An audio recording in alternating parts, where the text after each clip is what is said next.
ఇంకా కొన్ని విషయాలు 2 విషయాలు మాట్లాడడం ఈ వేదిక కాదు, ఆ వేదిక ద్వారా చెప్తా ఖచ్చితంగా 2 విషయాలు.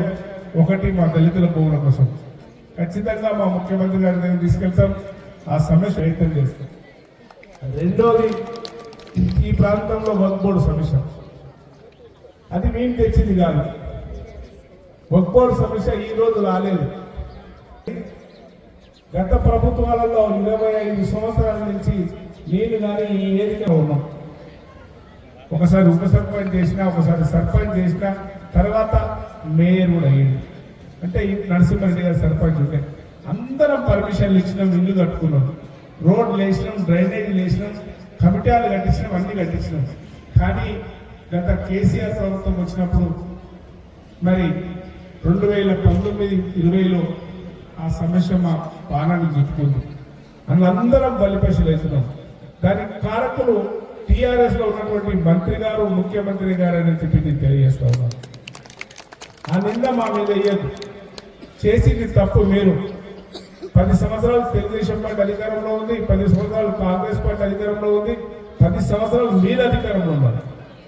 మీరున్నప్పుడు లాస్ట్ 3 సంవత్సరాల్లో ఫస్ట్ నువ్వు ఓట్లు వేయించుకున్నావు, ఎంపీ అయినావు, తర్వాత ఓట్లు వేయించుకున్నావు, ఎమ్మెల్యే అయినావు, మంత్రి అయినావు. నువ్వు మంత్రి అయినాక 4 సంవత్సరాలకు ఆ ఇష్యూ వచ్చింది. ఆనాడు నువ్వు క్యాబినెట్ లో ఉన్నావు. క్యాబినెట్ లో ఉంటే 17 మంది కూర్చుంటే ముఖ్యమంత్రి చెవులో ఒక మాట చెప్తే అయిపోయేది.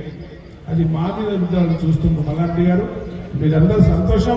ఖచ్చితంగా అందరినీ తీసుకుపోయి సాల్వ్ చేయడానికి ప్రయత్నం చేస్తారని చెప్పి తెలియజేస్తాం. దానితో పాటు ఇక్కడ ఎన్నో సమస్యలు ఉన్నాయి.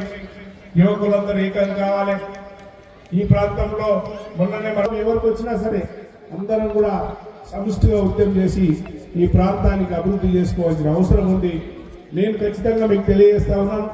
గౌరవ ముఖ్యమంత్రి గారితో వేపూరు సోమన్న గారికి తెలుసు ఈ విషయం.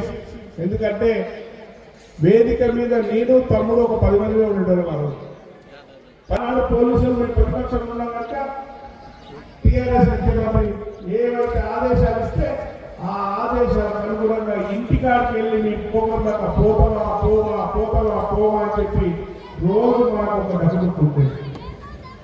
అట్లా ఆయనతో నాకు ఒక పరిచయం. ఈ ప్రాంతాన్ని అభివృద్ధి చేసుకోవడానికి ఏ నియోజకవర్గానికి కూడా ఎన్నికలు తీసుకోవాలి.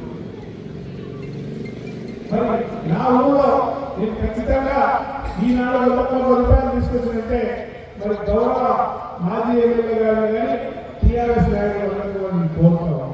అయ్యా మీరు ఎన్ని కోట్లు ఇచ్చిందో చెప్పాల్సిందే కోరుతాం. ఇంజనీరింగ్ కాలేజీ లేదు, ఒక డిగ్రీ కాలేజీ లేదు, ఒక ఇంటర్మీడియట్ కాలేజీ లేదు, ఒక అన్ఎంప్లాయ్మెంట్ హాస్పిటల్ లేదు. ఇవన్నీ కావాలంటే ప్రభుత్వ భూమి కావాలి. ప్రభుత్వ భూములు లేవు కనుక నేను ఇవన్నీ కోరుతా ఉన్నా. దయచేసి మిత్రులారా, వెంకటేష్ యాదవ్ ఇక్కడ మీరందరూ కూడా మీ నియోజకవర్గాల్లో మీ వార్డుల్లో ఇలాంటి క్రమాలకు సహకరించండి. ఈ గ్రామాన్ని ముందుకు తీసుకెళ్దాం.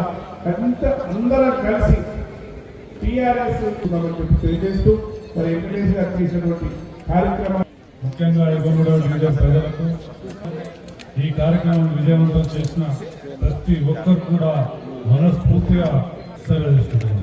అందరూ కూడా ప్రతి ఒక్కరు కూడా భోజనం చేసి పిలవాల్సిందిగా